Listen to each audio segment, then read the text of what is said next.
नाम रे अनंत आनंद हरि नाम रे हरि गुण गावो हरि नाम गावो।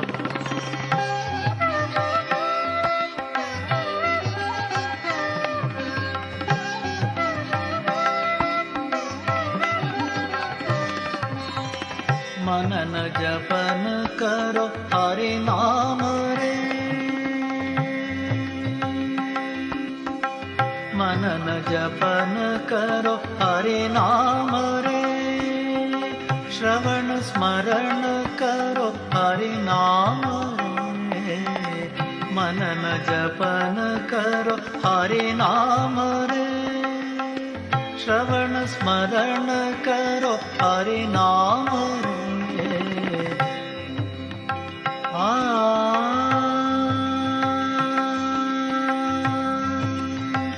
मनन जपन करो हरि नाम रे श्रवण स्मरण करो हरि नाम रे हरि ओम भजो रे सदा हरि ओम भजो रे सदा हरि ओम भजो रे सदा हरि गुण गावो हरि नाम गावो अनंत आनंद हरि नाम रे अनंत आनंद हरि नाम रे हरि गुण गावो हरि नाम गावो हरि गुण गावो हरि नाम गावो हरि नाम गावो हरि नाम।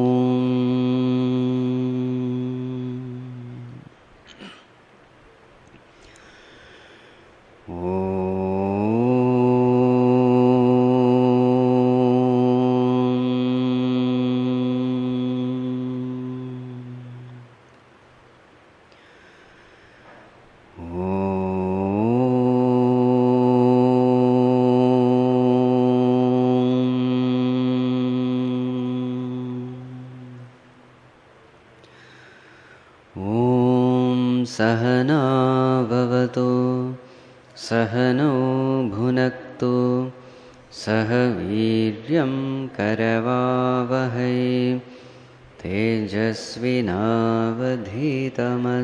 मा विद्विषावहै। ॐ शान्ति शान्ति शान्तिः।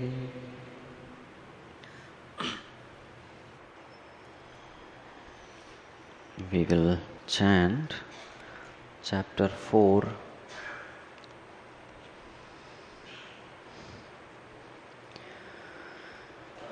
विश्रामं विना परिश्रमः न करणीयः तथैव च कार्यं विना विश्रामः विचारहीनं कर्म तथा कर्महीनो विचारश्च विफलतायाः कारणं प्राप्तस्य उपेक्षायां तथा अप्राप्तस्य अपेक्षायां दुःखस्य सुरक्षा ग्रहदश अपेक्षया मनोदशा समीक्षणीया कर्मभागः स्व अधीनः फलभागस्तु प्रकृतिवशः इति विजानीयात्। तस्मात् स्व अधीनं tat svenaiva krutva anyasya chinta parihartavya yatha bhojanam svenaiva kriyate pachanam tu prakritya. Yes. So some of the tips which you had seen yesterday. Number 1, may you not work without rest. May you not rest without work. And then thoughtless action and actionless thoughts, they lead to only failures. Then ignoring what you have and longing for what you don't have, this will ensure that you are always sorrowful. Then take care of your state of mind more than the state of the planets. And then as far as actions are concerned, it is in your hands, but the results are determined by the laws of nature. So therefore, whatever you can do, do it your best. Don't worry about the future results. Just like eating food and not worrying about digestion. So this is chapter 4. Now we will see chapter 5, harmony in relationships. Let us chant. Janaha adaraniyaha Vishwasaniyaha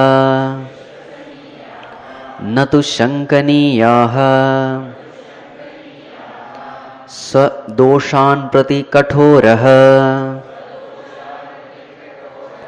Anyesham prati tu komalo bhavet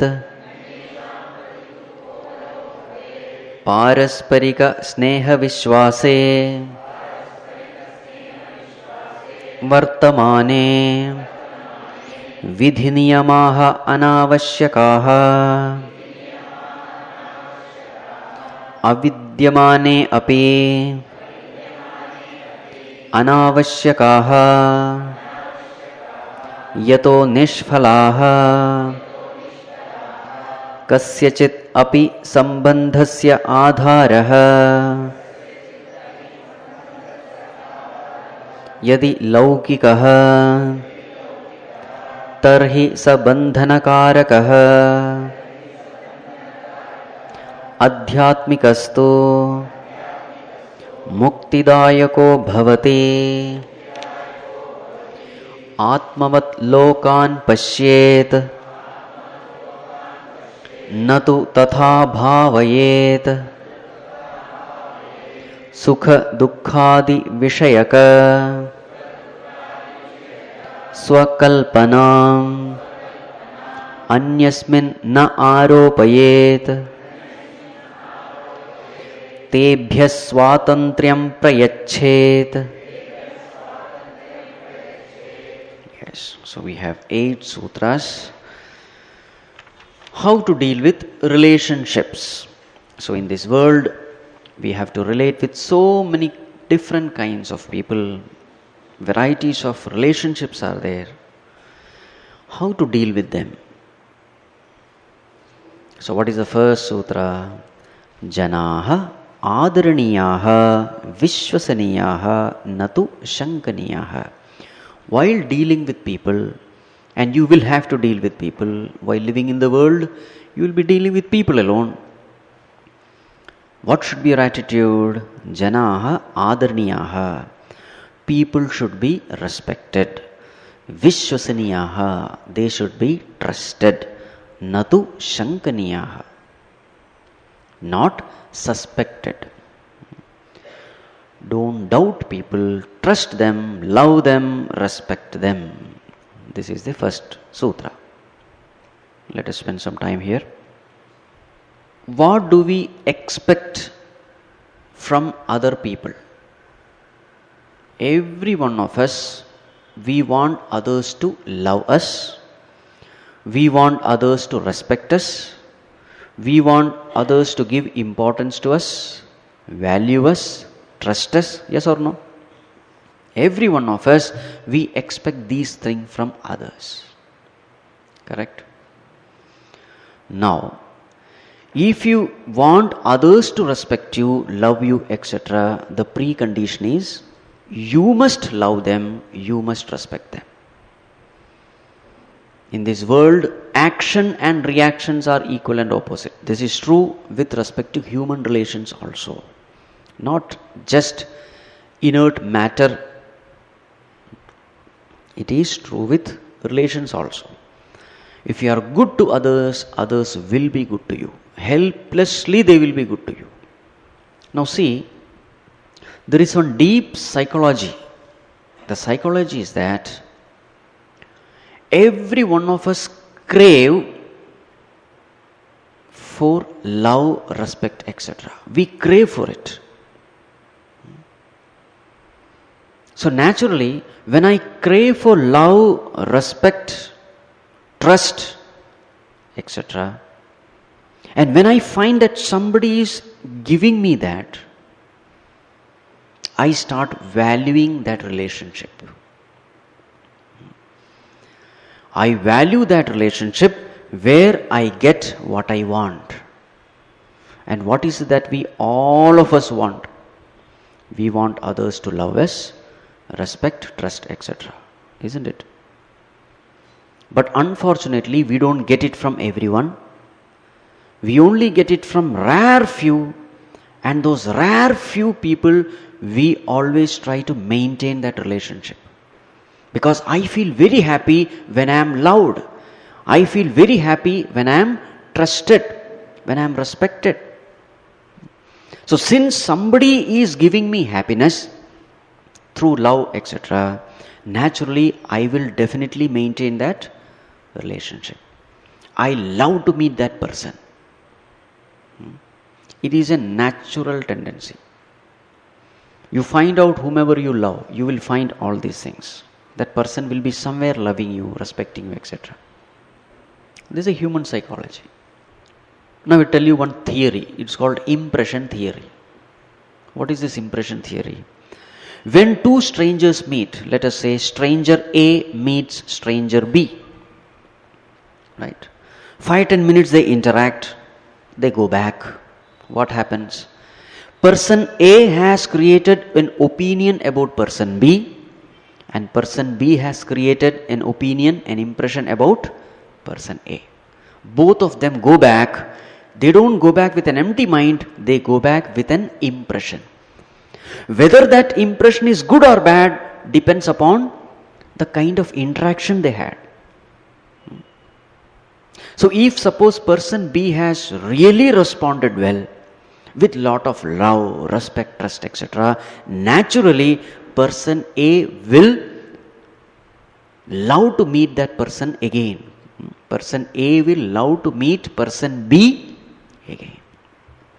But suppose somewhere in the transaction, if it leaves a bad taste of distrust, of hatred, of harshness, something that naturally the person A will not feel like meeting the person B again. It's a simple psychology.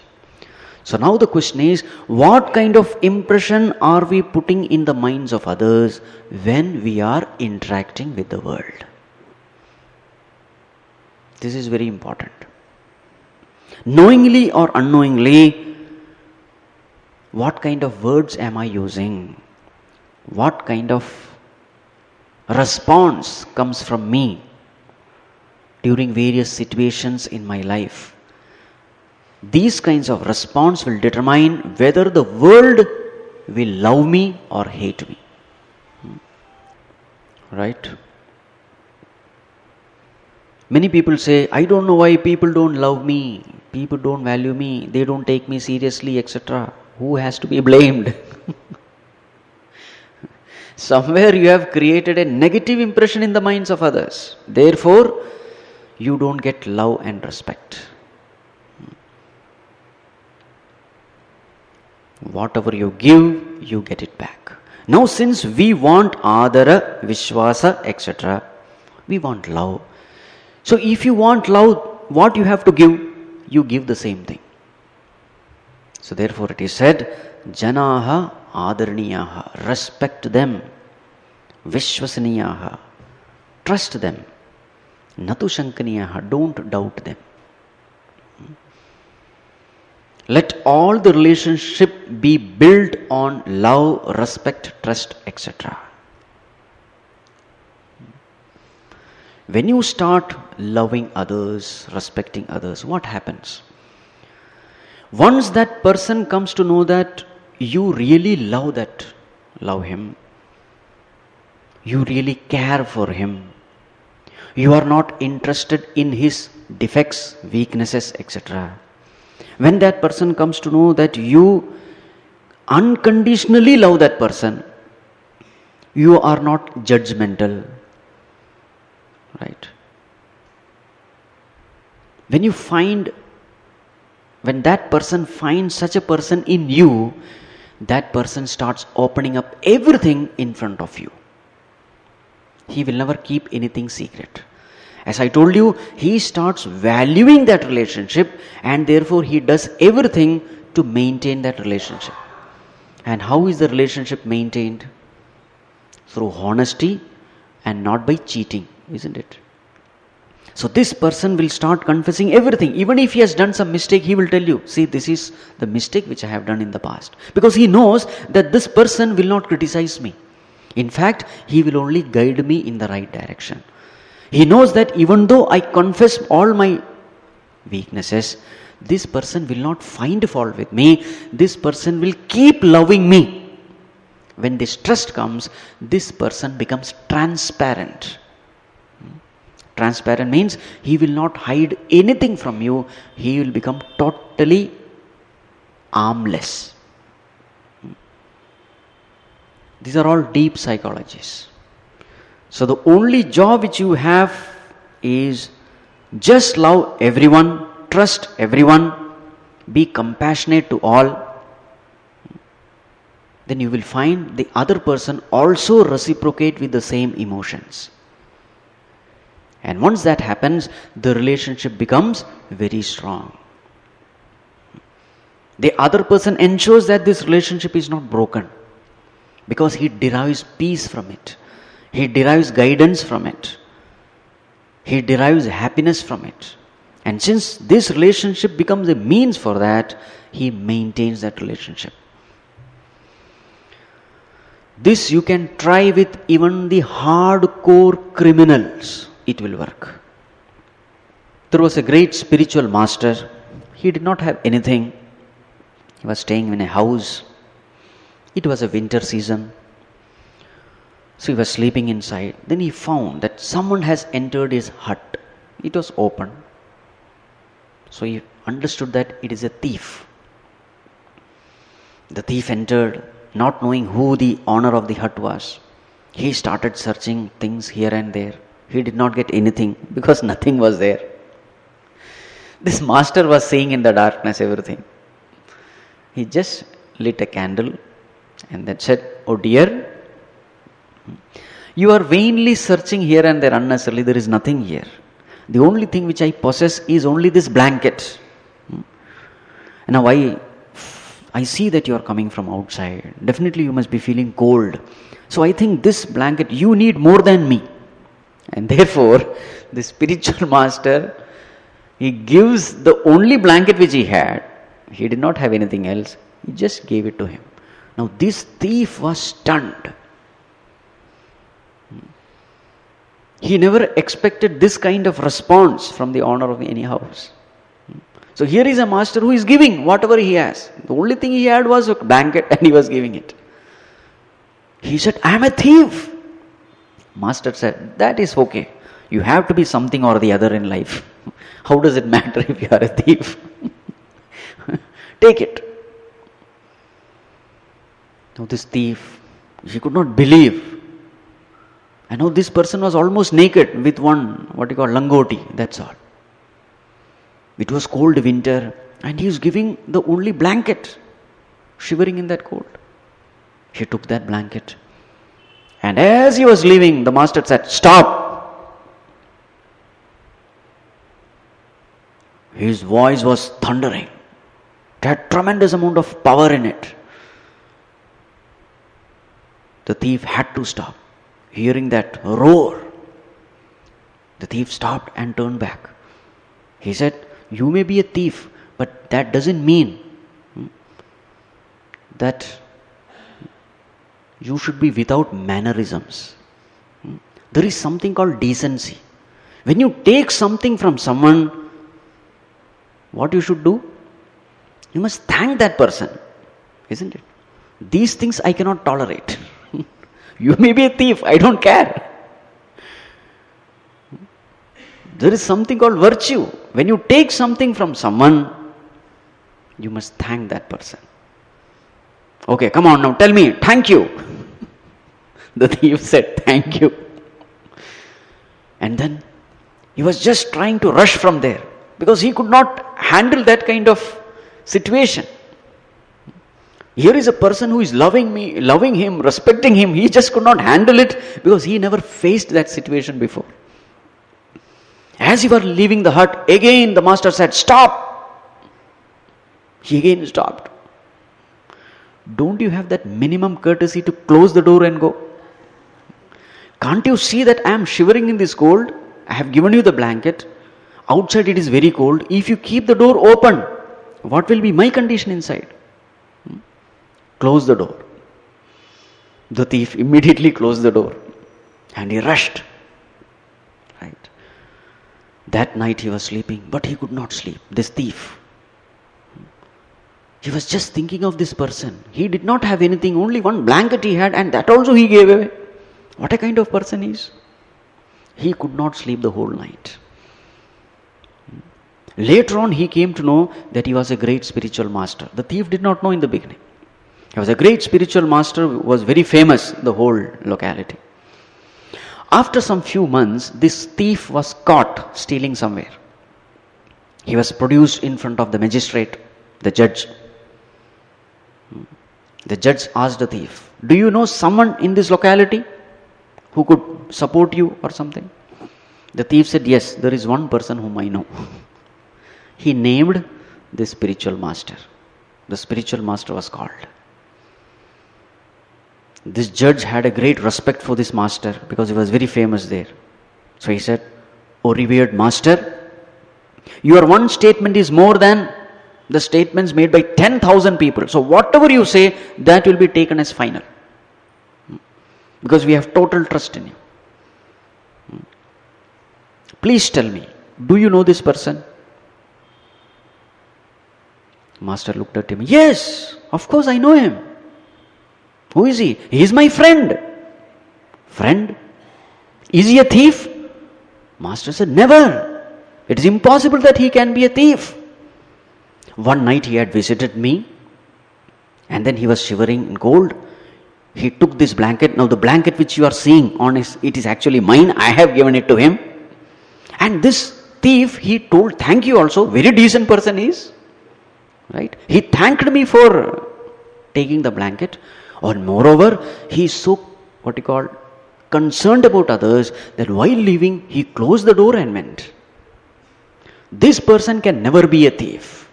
Such a gentleman he is.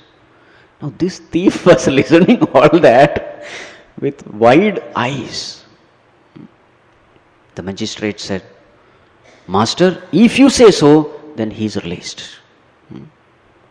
Your words are worth millions of pounds." He is released. The thief was released and the master was going. This thief also started following the master. He just fell at the feet of master. And he said, "Oh master, this is the first time that someone has showered so much of love upon me. What is love? Today for the first time I understood. You have transformed me. Right? This life is yours." The master said, "No, I didn't do anything. You can go." "No, master, I am at your feet. This life is yours. One meeting has transformed me so much. So then what will happen if the whole life I dedicate it totally unto you? And that thief became his, eternal disciple. Now see how that transformation has happened. So whenever we deal with people, let us keep in mind, every one of us, we are basically good. Because we are all made in the image of God. This thing should not be forgotten. Basically, every one of us, how much ever great a sinner he may be, deep down he is good.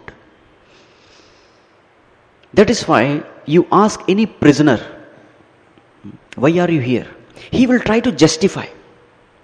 He will try to prove that he is actually good because of some reason. He was trapped or whatever. But he will always try to prove himself that he is good. There is nobody who will try to prove himself to be bad. So that goodness is there in each and every one of us. Our job is, we should be so good that this goodness in others should manifest. To the extent you are good, to that extent you will manifest the goodness in others. That ability comes to you. This is the point. To the extent you are good, to that extent you will manifest the divinity which is hidden in others.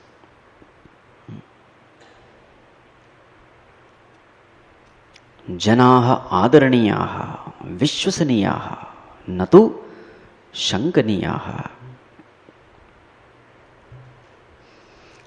In Ramakrishna Paramahamsa's case also, there was one person called Girish Ghosh, a drunkard, a womanizer. Once he also came in contact with Ramakrishna. Ramakrishna Paramahamsa did not give lot of advice to him to change and all that criticism. Nothing. He accepted him as he was. But slowly he got transformed. And he became one of the greatest devotees of Ramakrishna Paramahamsa. Even Vivekananda used to praise Girish Ghosh, saying that if you want to learn surrender from someone, learn it from Girish Ghosh, he used to say. That was the transformation. Many other stories are also there. Angulimal was transformed by Buddha, isn't it? Not one or two, very many stories are there. Swami Shivanji Maharaj, when he was earlier, he was Dr. Kuppu Swami, Divine Love Society, Swami Shivanji Maharaj. So he used to do this. Whenever he used to go to buy vegetables, whatever that vegetable vendor, he quoted the price, he would just give without bargaining. So once it happened, second time also it happened, third time this vegetable vendor used to tell the exact price. He never used to quote higher. Normally what happens? This person comes, the customer comes, the vegetable vendor quotes a price. This is no, it's very costly, cut down. So the customer tells the half the price and there is a bargain and then they settle to some price, isn't it? So knowing this vegetable vendor, in the beginning itself he had quoted a high price. And here is a man who gives with total trust. Twice it happened. The third time the vegetable vendor knew this person will stick. Immediately he quoted the exact price. Now see how that goodness is brought out. Swami Shivanji Maharaj. Now the next point to be discussed is what happens when we suspect others. What happens when we doubt others? First thing what will happen is you will get disturbed. Simple. Doubt anyone. First thing to happen is you will be disturbed. Yes or no? You cannot doubt anyone with peace of mind. This is one thing. Second thing is, the more you make this doubting a practice, it becomes your habit. A time will come when you will start doubting everyone, including good people. You will start doubting. Including saints and sages, you will start doubting. Including God, you will doubt. This becomes your nature, and this is the greatest tragedy. That's why in Bhagavad Gita it is said, Samshayatma vinashyati. Gone he is. Because in life, without trust, you can't do anything in life. Even if you want to go to a barber and show your head, you must have trust, isn't it? Here is a person with a knife, with scissor in his hand, that this person will not do anything, I am safe. You must have trust. Yes or no? Even if you want to go to your office from your house, you must have trust that I will return back safe. Everywhere it is a trust which is going to play the important role. When you go to a doctor, you must have trust in the doctor that he will take care of you. Once you have doubt, even in the normal worldly plane, you cannot have peace of mind. What to talk of spiritual plane? Forget it.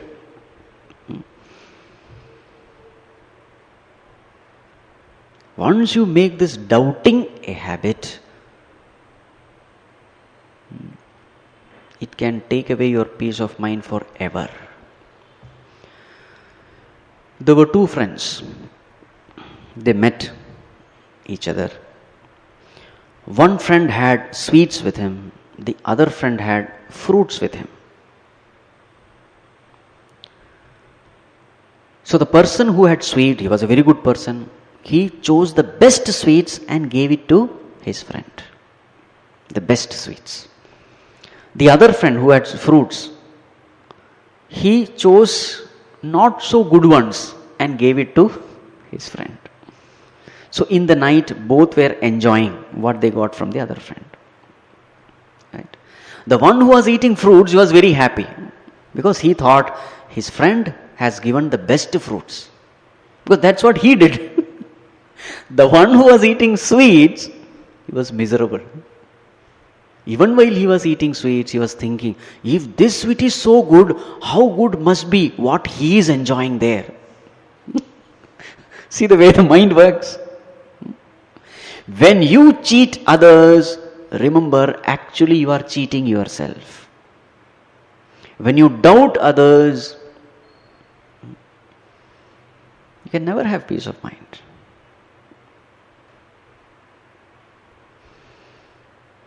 In one of the houses, I used to go for bhiksha. Every week, once I used to go for food.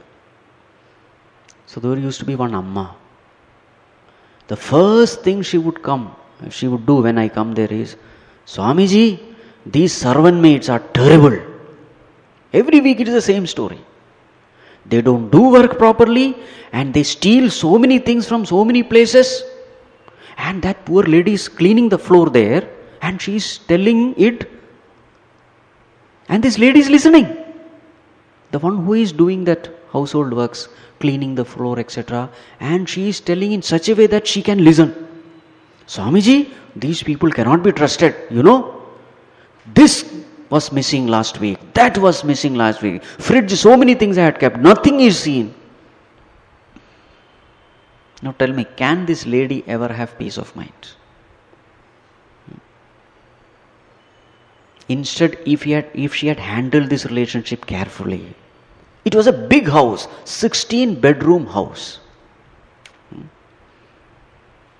How beautifully she could have handled. Now remember, without servant maid, she can't handle any of the things. Such a big house it is. They are stinkingly rich people also.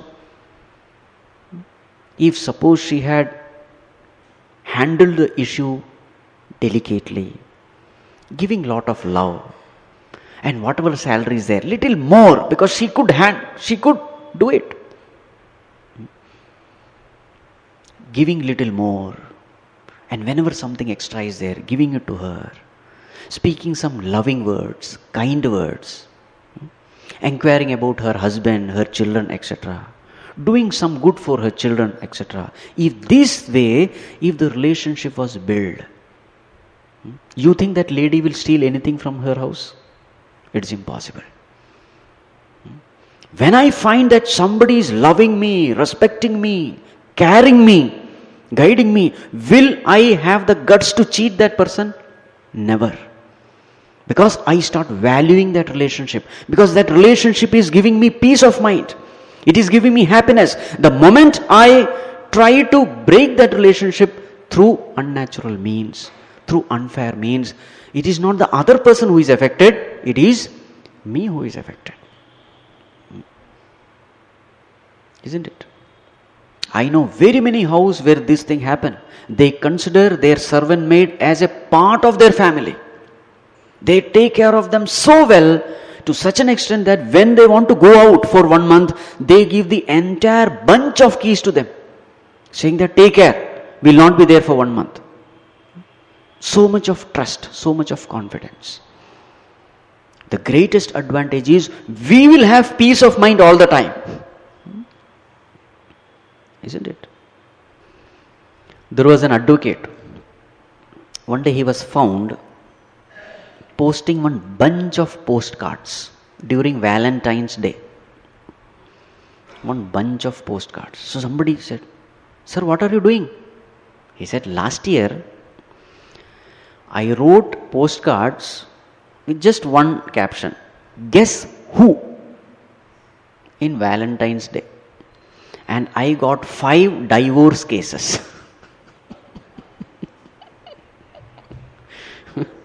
So my business is prospering. Husband is doubting wife and wife is doubting the husband. Finished. Only this much. Guess who?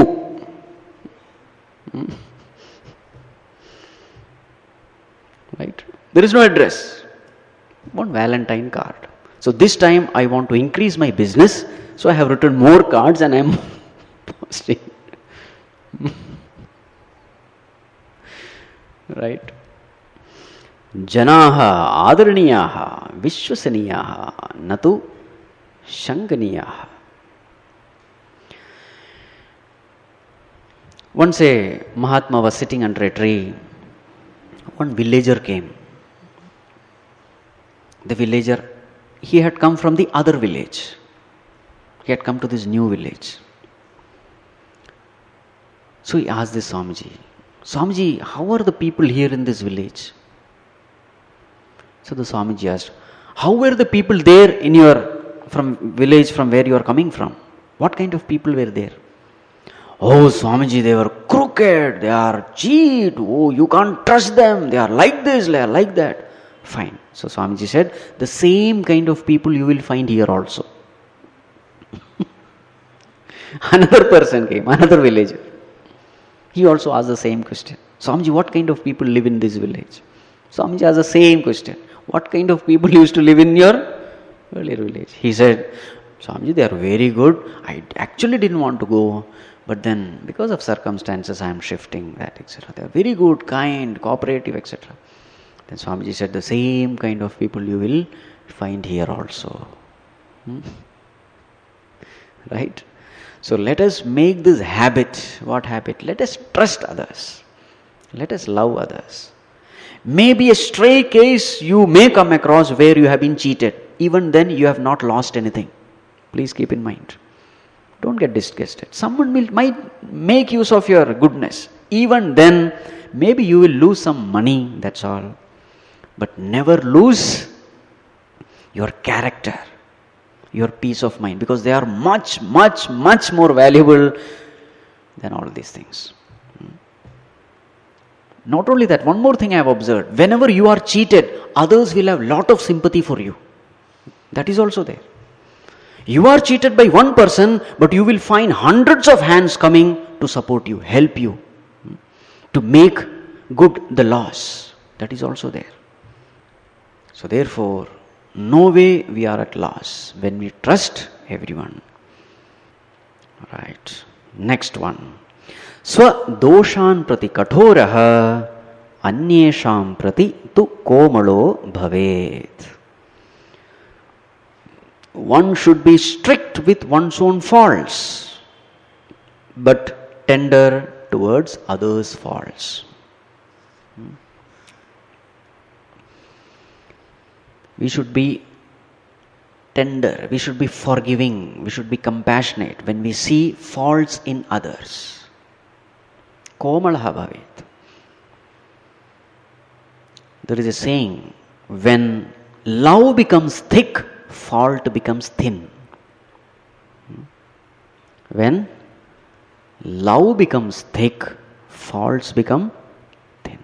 Reverse is also true.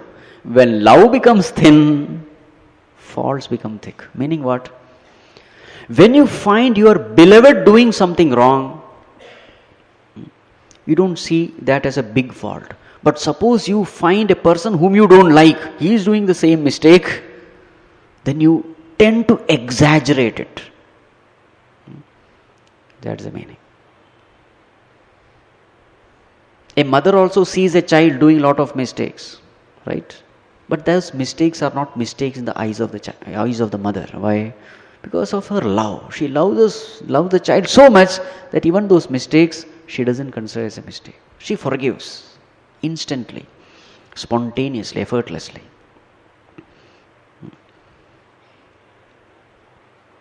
Where there is love, fault becomes thin. So the first thing is, let us learn to love everyone. Then all these virtues will come automatically. Now the thing is, why is it that we hate some people? If I ask you, list down the people whom you hate, intensity wise.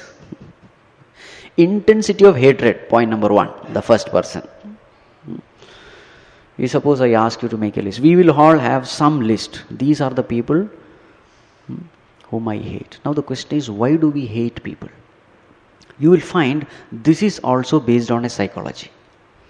When you start focusing on the negativities of people, you tend to hate that person. It is as simple as that. Whomever you hate, if I ask you, write down why do you hate that person, you will have some reason. Without reason, you cannot hate anyone. You are hating the person because your attention is totally upon the vices of that person. And remember, in this world, every one of us, we have some or the other vice. We have some or the other weaknesses. We have some or the other defects. Nobody is perfect. But suppose you start paying attention only to the negativities. Over a period of time, you start a tremendous amount of hatred feeling towards that person. So what is the way in which you can love everyone? The method is simple. The person whom you hate, bring it at the seat of your prayer, meditation, and start thinking everything good about that person. List it down. What are the good things that person has done to you? Take his biography. Where are all the instances where he has really shown great virtues? Start meditating on it, and you will find suddenly that hatred towards that person becomes love. It is possible. Every one of us, we have some or the other good things. Pay attention to good things and you will start loving everyone. It's a very practical example. One lady came to me and said, Swamiji, my husband is a terrible fellow. I've been suffering him for so many years now. I want a divorce. To that extent I have come. I said, what happened? Yesterday night, he threw that mobile phone with such force. Swamiji, you can see here. See, it has become black. I can't stand him now. Acha. I said, Amma, you tell me what exactly happened in the night. Tell instance by instance. Now that you are finding fault with him, let me analyze the situation myself. So she said, Swamiji, see, this is what happened. At 9 o'clock after food, I was trying to fit my, contact lens, and suddenly power went off. And I was there with this contact lens. And it is very costly and is very small. If it falls down, it is difficult to even search and find out. Power went off and my husband was playing with video game on his mobile. So I said, dear, please show me the torch. Because the torch is there in that mobile. Show me the torch. It is very urgent. So the husband, he was playing with that video game. He stopped it and he was trying to put it into the torch mode. And he was not familiar with it because rarely the current goes. So he was searching for it. So there was some moments where there was total darkness. She became irritated and she shouted at him. She said, I shouted at him. Because it was very urgent thing and he is delaying. And when I shouted at him, he threw the mobile at me. I said, Amma, now tell me, who is at fault? It's very easy to find fault with others. But isn't it true that it was your restlessness, your irritation, which you passed it on to him, which came back to you? So I will not blame him, I will blame you. Rather, I will congratulate him. A person who is playing with a video game, normally he will be absorbed in that game. He will not like to come out. At that time also, he had the decency to stop the game. Right? He had that much of love for you. He was trying to come to the torch mode. You did not see any of these good things in him. You saw only one fault, that he delayed. She said, yes, Swamiji, that is right. This way I never thought. Now I said, do one thing, list me 10 good things about your husband. 10 good things, one by one. Yes, Swamiji, there are so many things. Like for example, he doesn't drink, he doesn't smoke. Very good, number 1. Number 2, he loves kids also very much. Very good, number 2, she gave. And believe it or not, within 2-3 minutes, her mind has changed. I said, every situation must be analyzed in such a way, you must say, I am at fault, therefore situation went out of control. Don't say, because of them I am suffering. No. This is called Swa Doshan Prati Kathoraha. If you are disturbed in any situation, if you are really wise, you will not blame others, you will say, I am at fault. This is the wise way of analyzing it. I told this lady, if your husband had come, I would have proved that your husband is wrong. My job is only one. Whoever comes with complaint, I will prove that that person is only to be blamed. This is my job. Right? Puja Swamiji Brahmanji used to say, if somebody goes to him with a complaint, he used to say, after listening everything, all big stories, finally he will say, it is not that you have a problem, you are the problem. That's it. It is not that you have a problem, you are the problem. Isn't it? A person went to a doctor and said, Doctor, doctor, what happened? What happened? No, with this finger, whenever I touch anything, it pains. With this finger, whenever I touch anything, it pains. I am in pain. The doctor said, then you have to test your finger. Don't blame the windows and the doors and people, etc. You have to blame your finger. A person who is full of blisters all over the body, whatever contact he makes with the world, he will be in pain. Suppose he keeps on blaming everything else. What has to be done? The blisters, the wounds have to be healed. It is not the world which is giving you pain, it is your negative response or negative reaction to the world, wrong analysis of the worldly situation which is giving you pain. So the healing has to be done not outside, it has to be done within.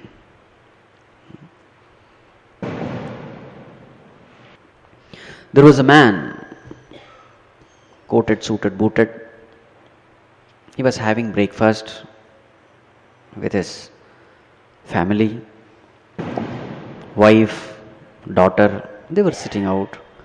They were having breakfast. Coffee was being served. They were discussing something. And suddenly this girl carelessly knocked this cup of coffee into the suit of this person. And he was ready for going to office. He became violent, became very angry. What is this? Should be careful, etc., etc. He shouted at her, gave one slap also.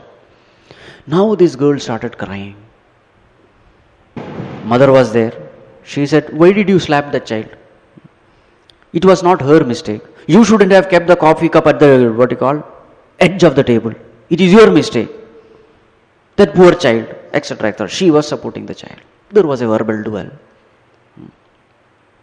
Some time was wasted there. Immediately he went with full of anger to change the suit. This girl was crying. She had not eaten anything. And her hair also had to be braided, etc. That was also not done. School bus came. Normally she had to go in the school bus. Now that she was not ready, the husband himself had to drop her to the school. Now husband had a very important meeting. But because he had to drop her to the school, he was late. Now since he was late, he was driving very fast in the car. Police caught him. In the lane where he was supposed to drive 40 km per hour, he was going at 80 km per hour. Police caught him. 15-20 minutes gone. Money also gone. He went to the school. Normally she used to say, bye bye papa, etc., etc. This time nothing. Both the faces are swollen.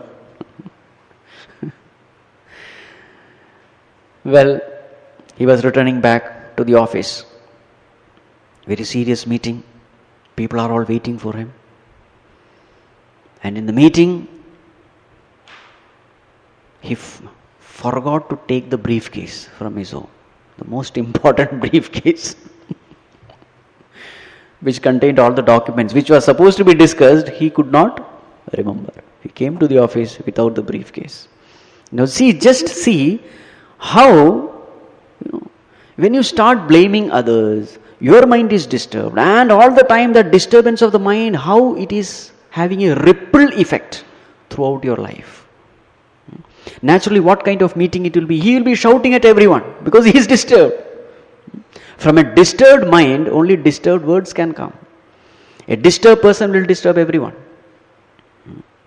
So instead, if he had handled that situation very carefully, yes, now that the coffee has been dropped, nothing can be done. Maybe one or two. Dear, you should have been a little careful. It's okay, no problem, etc. If he had handled that situation intelligently, none of these calamities would have happened, isn't it? It's just a giving example here. The point is, whenever a situation goes out of control, we have this tendency to blame others. What is the best attitude? Let us blame ourselves. If there is a person who is capable of disturbing my peace of mind, who is responsible? Not that person. This is our normal tendency. This person is creating disturbance for me. This is what we say. The way to analyze this is, if this person is capable of disturbing me, it only means I am weak. So he is a challenge to be overcome. Take it as a challenge. Just like if a virus is able to make me sick, there are two ways. Either kill the virus or make your immune system strong. Which is better? How long will you keep killing the virus? The best thing is make your immune system strong. In the same way, if there is a person who is capable of disturbing you, don't say that because of him I am disturbed. No. The right way of putting is, if I am disturbed, something is wrong with me. Something is wrong with my thinking. The Maha Mantra is, if I am disturbed, I am wrong. I challenge you, try to disprove it. If I am disturbed, I am wrong. There was one salesperson. He came with a lot of complaints. He came to the boss. And he told boss, oh boss, I'm quitting this job. This salesperson job. Going house to house.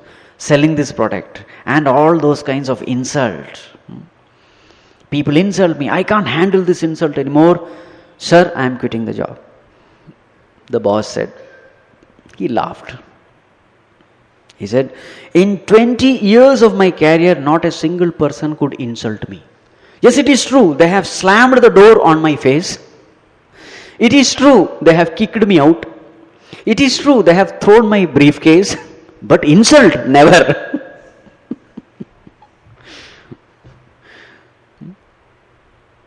See? So many situations will happen in the world, but whether that situation should be allowed to disturb you or not, that is your choice. That choice is yours. Situations will happen, but allowing that situation to disturb you, that choice is given to you. A young psychologist went to an elderly psychologist, experienced. So he found that this elderly psychologist, he is listening to all this nonsense of the patients. Psychologist means they have to just sit and listen, isn't it? A psychiatrist and all those people. All nonsense these patients will be telling for hours together, and the job of the psychiatrist is just listen. And this young psychiatrist, he saw that within 1 or 2 hours he is tired, listening to all junk from these patients. Whereas this elderly psychologist, he is 60, 70 years. He is listening hours together, 8 hours, 10 hours, 12 hours. But even then he is fresh. So one day he went and asked the senior psychiatrist, Sir, how is it that you are able to do? Because 1 hour I am tired listening to all these neurotic nonsense of the patients. How are you able to handle it? How are you able to listen for such a long time? The elderly psychiatrist said, who listens?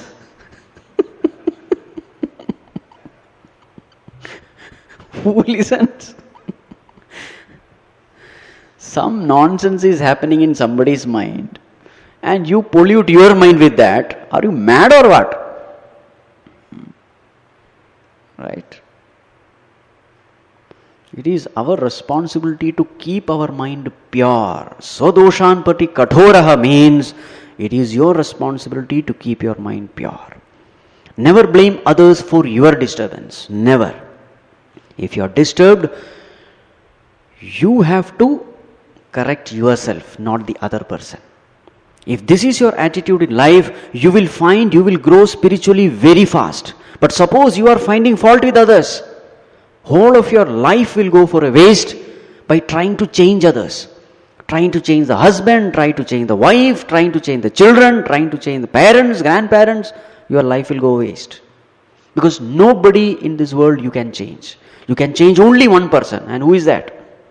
Yourself. You can't change anyone. If at all you have a desire to change one, again there is only one way. Change yourself, and may that change be seen by others, and that may be an inspiration for others. You cannot forcefully change anyone in this world. It is not possible. Be the change you want to see, and may your life be an inspiration for others. That is the only way you can inspire others, not by preaching. Right? So while handling others, when you find that others are committing mistakes, faults, how you should handle? Komalaha bhavet. Suppose you want to criticize someone because somebody is not doing the job properly. How to handle it? Now you have to indicate the defect because you have to indicate where this person is going wrong. At the same time, you should be soft. How can it be done? The best way of doing is find out 5 good things which he is doing, appreciate him, congratulate him, and then along with it tell the mistake which he is doing. This is the best way. Tell him, my dear, you are doing it so well. Perfect timing. There are so many good things you are doing. You are indeed very efficient, very good. But if this also, if you could take care, it would be much better. You see? Now you are not hurting the feelings of others. At the same time, you have sent the message across. There is an art of handling situations. Even the most painful things can be told in a very sweet way. You should know how to put the bitter pill into the sweet laddu and give. The person is seeing the laddu and he will eat the laddu, but at the same time, the bitter pill has also gone in. This is an ability, it's an art. Many times the family relationship also becomes strained. The wife with all love, etc., she brings something, cooks something.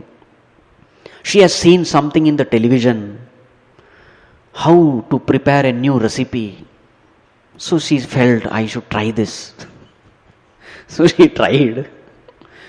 And who is a guinea pig? Who else other than husband? So then she serves that. And then husband says, what is this you have made? Right? The salt is not proper or whatever. No, that is a very poor way of handling the situation.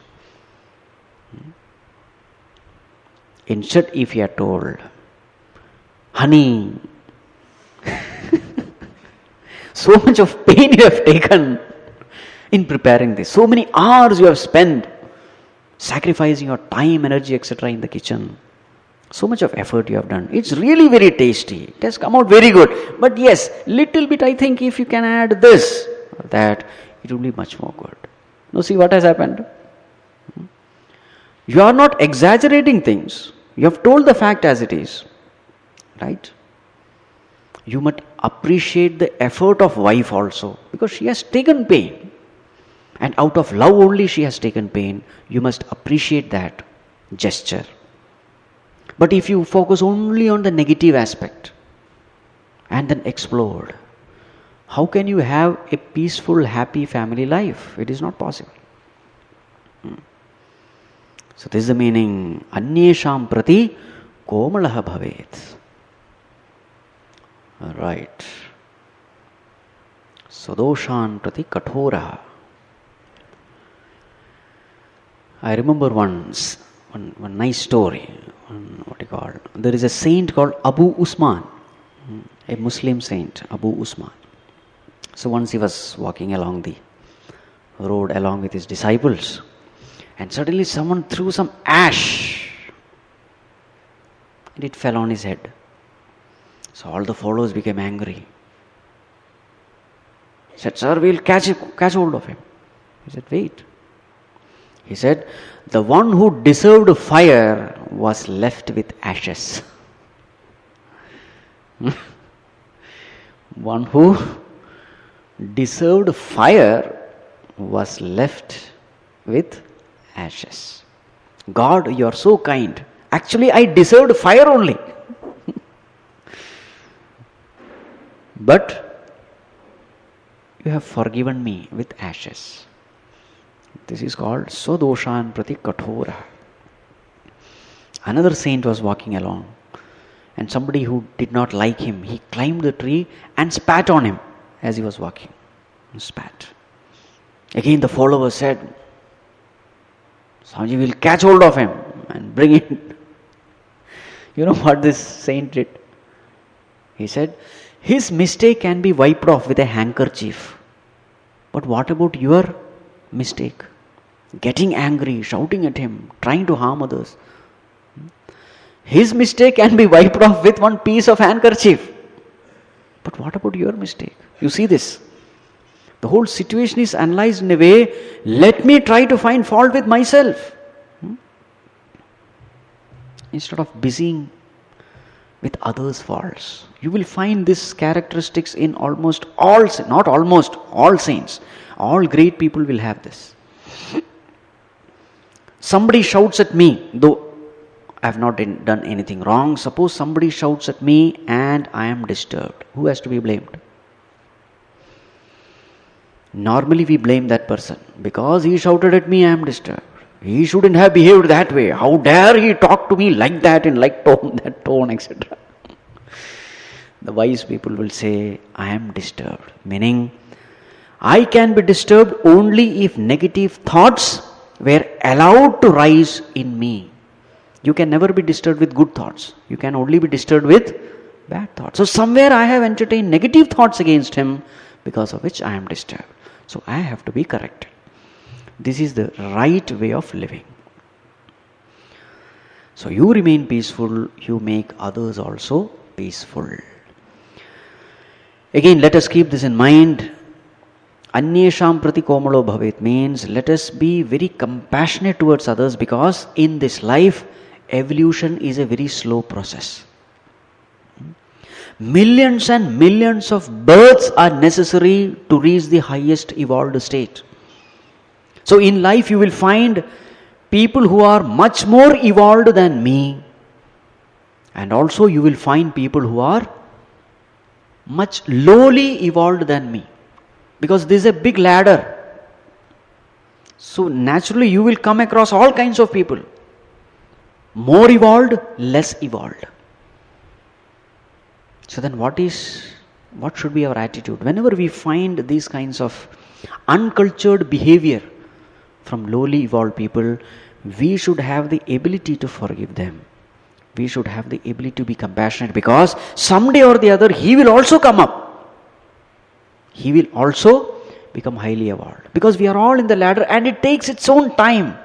Just like a seed has to sprout and it has to become plant and then tree, it takes its own time. Nothing happens overnight.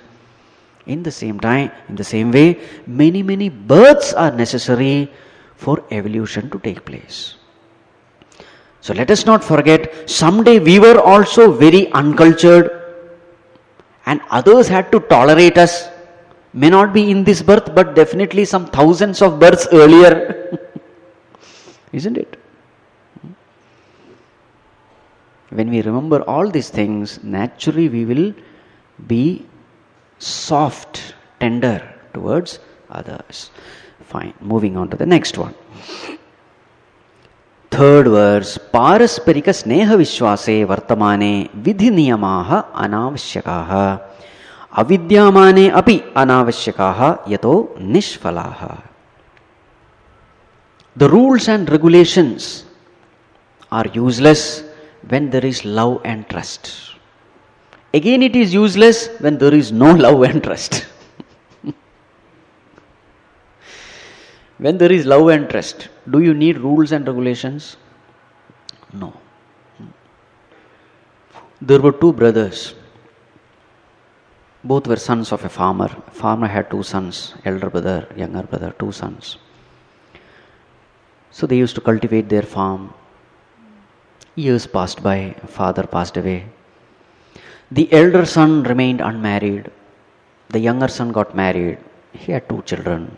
So he shifted into a new house. So then both these brothers used to cultivate the farm, and whatever produce they used to get, they used to share between them, 50-50. So one night, after having dinner, the elder brother was just relaxing. And suddenly one thought came to his mind.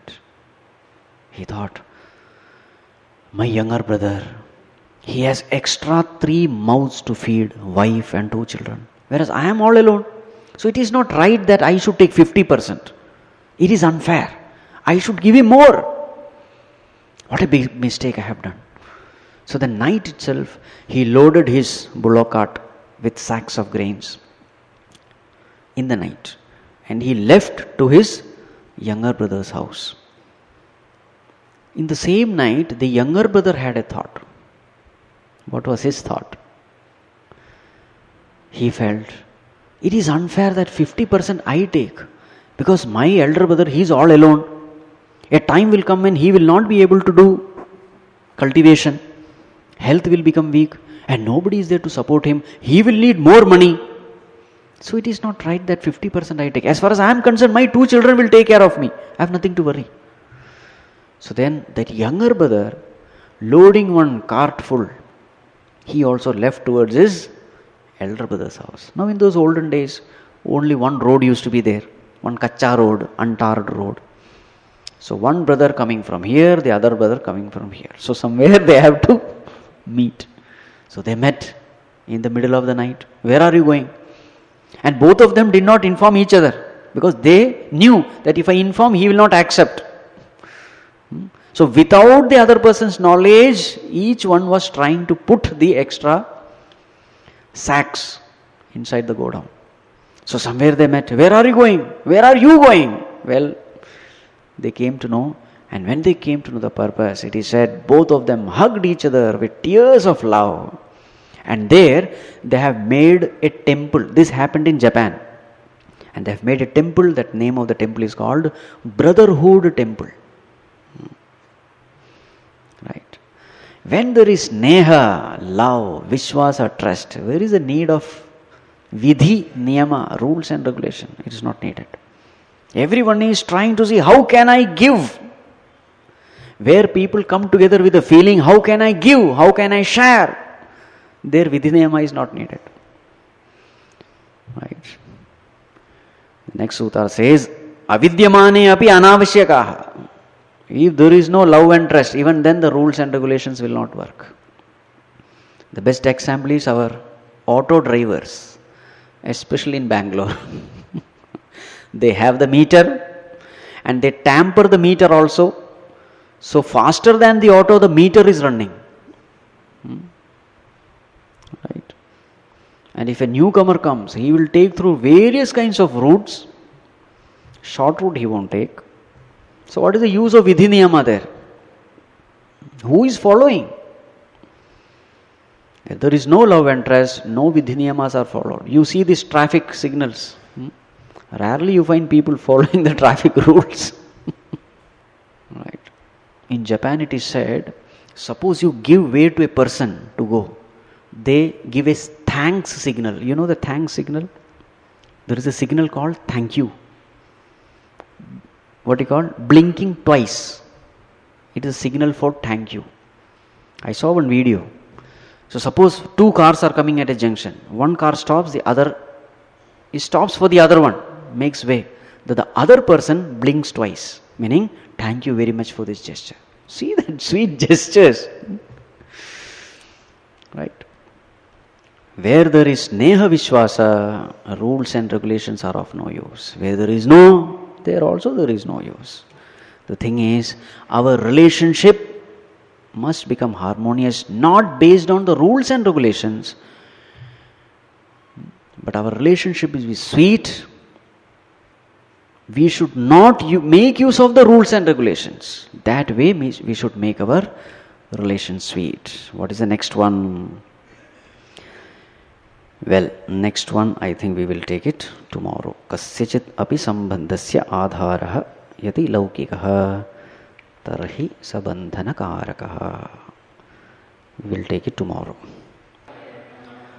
Om sarve bhavantu sukhinah sarve santu niramayah sarve bhadrani pashyantu ma kaschid dukkha bhag bhavet asato ma sadgamaya tamaso ma jyotirgamaya mrityorma amritam gamaya. Om shanti shanti shanti. Harihi Om. Shri Gurubhyo Namaha. Harihi Om.